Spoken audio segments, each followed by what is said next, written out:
Salut l'équipe, j'espère que vous allez bien. On se retrouve pour l'ascension du mont Tabor avec le frérot juste derrière. C'est reparti.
Première goutte de pluie, putain. Ah, celle-là, elle va être pour nous.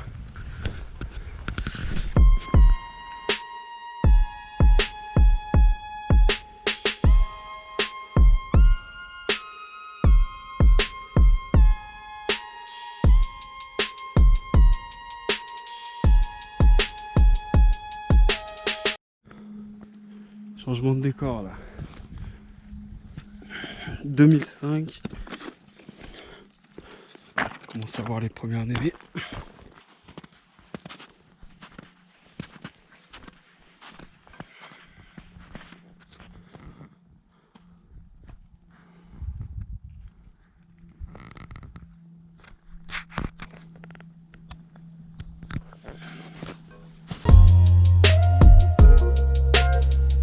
On y est.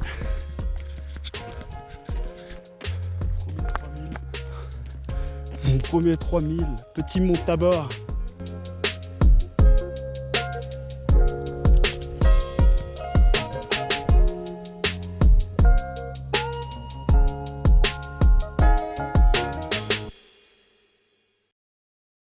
Bon, salut l'équipe, j'espère que vous allez bien. Aujourd'hui, petit changement de décor, grand changement de décor, puisque on se retrouve au sommet du mont Tabor. Donc c'est un sommet à plus de 2500 mètres de dénivelé. Donc ça tape un peu les jambes, mais regardez-moi ça quoi, ça valait le coup. Presque 40 km de marche qu'on a fait sur 2 jours. Donc là on a fait toute l'ascension, il nous reste encore la descente.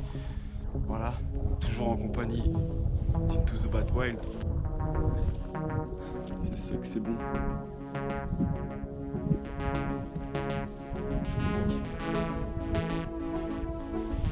Allez.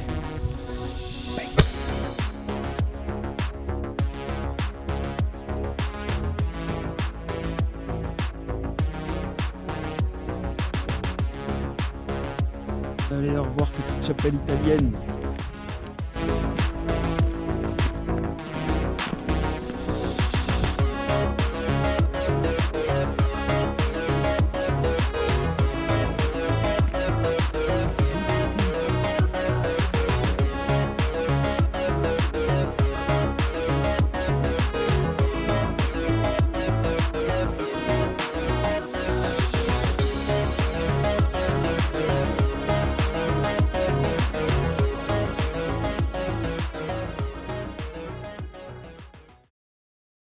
Bon, cette vidéo est terminée, j'espère qu'elle vous aura plu.